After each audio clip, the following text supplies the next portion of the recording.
उस आदमी ने अचानक एक बम सीधा फ्लाइट अटेंडेंट की तरफ फेंक दिया। पूरे प्लेन में एक पल के लिए सन्नाटा छा गया। फ्लाइट अटेंडेंट चीख पड़ी, ये बम है, लेकिन वो कुछ और कह पाता उससे पहले ही ग्रेनेड फट गया और उसे कई मीटर दूर उड़ा दिया। कॉकपिट में अलार्म्स तेजी से बजने लगे, कंट्रोल स्टिक अपने आप हिलने लगी और कॉकपिट के दरवाजे की फ्यूज में आग लग गई। अगले ही सेकंड एक जबरदस्त धमाके ने दरवाजा उड़ा दिया। एक शरपनेल सीधा कैप्टन को जा लगी। प्लेन के बॉडी में एक बड़ा छेद हो गया और एयरक्राफ्ट तेजी से नीचे गिरने लगा। सबसे क्रिटिकल मोमेंट पर कैप्टन को होश आया और उसने तुरंत एक्सेलरेशन इंजन्स बंद कर दिए। उस वक्त प्लेन जमीन से बस 300 मीटर ऊपर था। अब को पायलट ने कंट्रोल स्टिक को जोर से पीछे खींचा और किसी तरह प्लेन का डायरेक्शन थोड़ा बदल गया। तभी उनके सामने एक बहुत ऊंचा पहाड़ दिखाई दिया। को पायलट ने फिर कंट्रोल पीछे खींचा, जबकि कैप्टन ने पावर को मैक्स पर कर दिया। किसी तरह वो दोनों घाटी के बीच से निकल गए, लेकिन राहत का टाइम नहीं था, क्योंकि वही आदमी दोबारा कॉकपिट में घुस आया। उसने पायलट्स को धमकाया कि फ्लाइट को नॉर्थ कोरिया की तरफ मोड़ो, नहीं तो वो दूसरा बम उड़ा देगा। कैप्टन के पास कोई ऑप्शन नहीं था, इसलिए उसने हाँ में सिर हिला दिया। उधर मिलिट्री ने फाइटर जेट्स तैनात कर दिए थे ताकि उस प्लेन को इंटरसेप्ट किया जा सके। को पायलट ने सीक्रेट सिग्नल भेजने की कोशिश की, लेकिन हाईजैकर ने उसे देख लिया।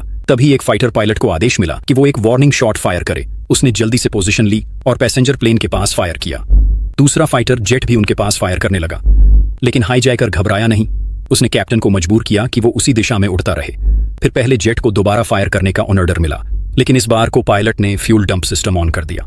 फ्यूल वैन पर हवा में फैल गया और फाइटर जेट की विजिबिलिटी ब्लॉक हो गई, जिससे पैसेंजर प्लेन बच गया। जैसे जैसे वो बॉर्डर के करीब पहुंचे, पहला फाइटर ऊपर चढ़ा ताकि ऊपर से शॉट ले सके। उसी पल को पायलट ने प्लेन को शार्प वर्टिकल क्लाइंब में खींच लिया और कैप्टन ने थ्रॉटल को फुल पर कर दिया। हाईजैकर अपना बैलेंस खो बैठा और कॉकपिट से उड़कर पैसेंजर केबिन में जा गिरा। को पायलट ने तुरंत माइक पकड़ा और चिल्लाया, सब लोग नीचे झुको और मजबूती से पकड़ लो। प्लेन ऊपर की ओर गया और फिर अचानक पूरी बैक फ्लिप करते हुए बॉर्डर लाइन के ऊपर से निकल गया। अब एयरक्राफ्ट उल्टा उड़ रहा था। हाईजैकर रेंगते हुए वापस कॉकपिट की तरफ बढ़ने लगा। को पायलट ने उसे आते देखा और प्लेन को जोर से रोल किया। हाईजैकर दीवार से जा टकराया और बेहोश हो गया।